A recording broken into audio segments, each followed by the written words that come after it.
opportunity to show their brand in the most compelling way, right? So think about your brand as a story. Think about what your brand has to offer that's unique and different, and how you can capitalize that on a YouTube environment. Whether that's, if you don't have content, you can partner with YouTube influencers to create content for you.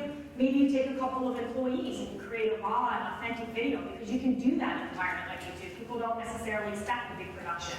So there's really interesting things about all of your brands. So take that opportunity to showcase that.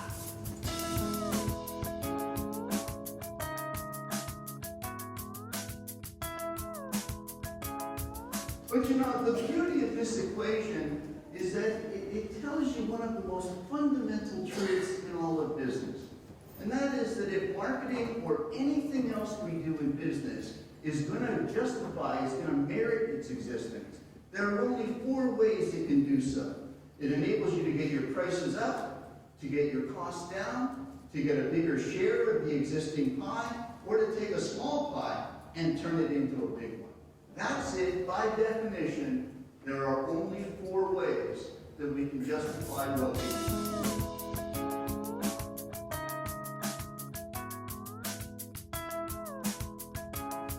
We started advertising that Be Powerful campaign, and we started advertising that people that would actually be coming to your door, they're wearing Bull Frog Power coats, and they're really easily recognizable. So when they go to the door with their iPad, they're actually just having a conversation. They are not trying to push a product.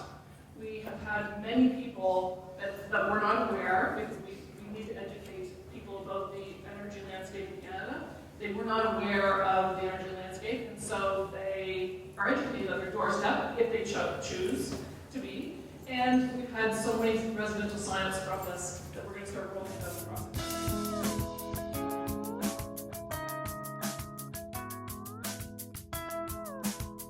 So this is going to be an eye chart for anybody that's not in the first row tables here. If you're not familiar with Windows 8, it is an entirely new interface. So the start button is gone. You've got a home screen with a bunch of what they call live tiles. They're live because they present data that's living inside of the application. So in the case of the ultimate beer ranger app that we built, appointment information shows up right on the home page. So a beer ranger doesn't have to open the application to see what he's supposed to be doing for that entire day.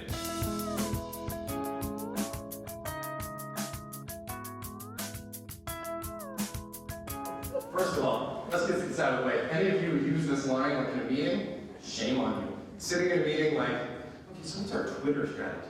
Twitter strategy? So you mean to tell me 15 years ago when you were just buying, like, say, billboards out of market or out of home stuff, did you have a billboard strategy? No, you had a marketing strategy, right? Or an engagement strategy, and all the cogs in the wheel you tried to make fit into that strategy. So please don't say Twitter or Facebook strategy, that just blows my mind. But hey, that is the most asked thing ever. So what we did, we answer everybody, of course we can follow you. And then look, we get Jeffrey Loophole, the handsomest player we have, and the most well-dressed player we have. And he says, of course. He says in a 6-second video, it's content, right? We're surrounded by it.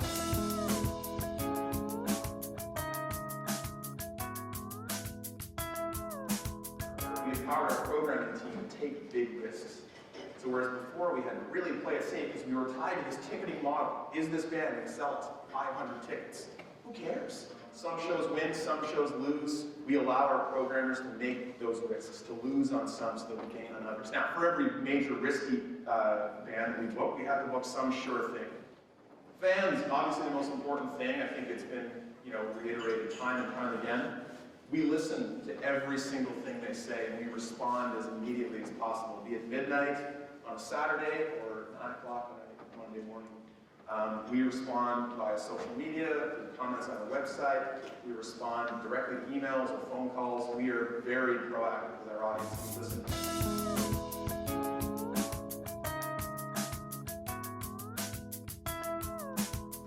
So yes, most of us in the room, we figured out social media.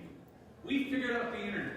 We figured that it was no longer about top-down communication messaging. It was about a more horizontal engagement strategy.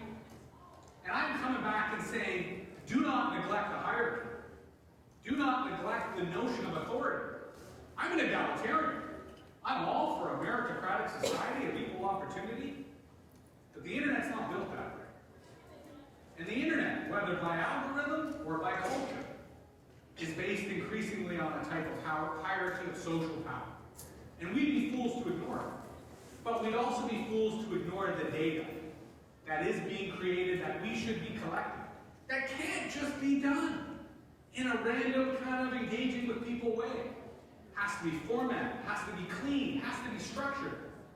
So the same way that often the resources around social media are flickered aside, oh yeah, someone did that, big data is a similar intensive resource allocation.